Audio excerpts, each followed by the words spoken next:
प्रिय साथियों, जय माता दी। मैं पंडित सोमदत्त शर्मा, जय मां शीतला ज्योतिष केंद्र सकेतड़ी पंचकुला हरियाणा।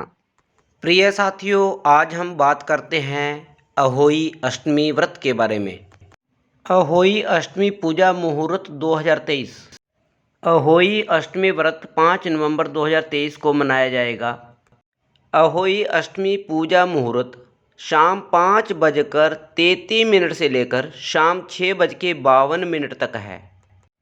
तारों को देखने का समय शाम 5:58 से शुरू।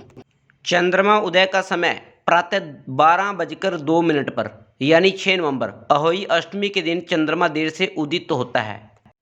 अहोई अष्टमी का व्रत 5 नवंबर 2023 को रखा जाएगा। मान्यता है कि इस व्रत को रखने से संतान पर आने वाली सभी बाधाएं दूर हो जाती हैं। स्त्रियां ये व्रत संतान सुख और उनके उज्जवल भविष्य के लिए भी रखती हैं। इस दिन माता पार्वती के रूप अहोई माता की पूजा की जाती है। शाम को तारे के दर्शन करने के बाद इस व्रत को तोड़ने का महत्व है। कहते हैं कि अहोई अष्टमी के दिन व्रत कथा सुनने मात्र से संतान संबंधी हर कामना पूरी होती है। क्या है अहोई अष्टमी की कथा? प्राचीन काल में किसी नगर में एक साहूकार रहता था। उसके 7 लड़के थे।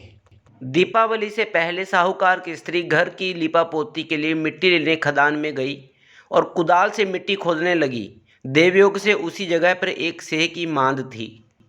सहसा उस स्त्री के हाथ से कुदाल बच्चे को लग गई, जिससे सेह का बच्चा तत्काल मर गया। अपने हाथ से हुई हत्या को लेकर साहूकार की पत्नी को बहुत दुख हुआ, परंतु अब क्या हो सकता था। वह शोकाकुल पश्चाताप करते हुए अपने घर लौट आई।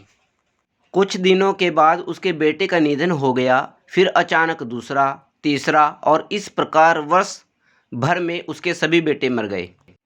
महिला अत्यंत दुखी रहने लगी। एक दिन उसने अपने आसपास पड़ोस की महिलाओं को विलाप करते हुए बताया कि उसने जानबूझकर कभी कोई पाप नहीं किया। हाँ, एक बार खदान में मिट्टी खोदते हुए अनजाने में उसके हाथों एक सेह के बच्चे की हत्या अवश्य हुई है और तत्पश्चात उसके 7 बेटों की मृत्यु हो गई। यह सुनकर पास पड़ोस की वृद्ध औरतों ने साहूकार की पत्नी को दिलासा देते हुए कहा कि यह बात बताकर तुमने जो पश्चाताप किया है उससे तुम्हारा आधा पाप नष्ट हो गया है।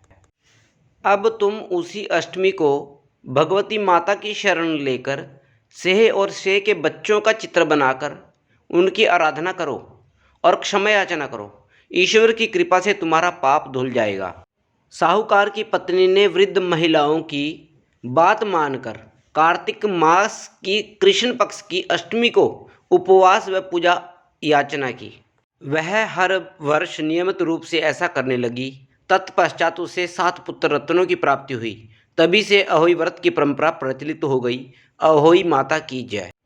नोट: ऐसा माना जाता है कि जिन महिलाओं को गर्भपात का सामना करना पड़ता है या गर्भधारण करने में समस्या आती है, उन्हें पुत्र प्राप्ति का आशीर्वाद पाने के लिए अहोई अष्टमी की पूजा और व्रत अवश्य करना चाहिए। जय माता दी।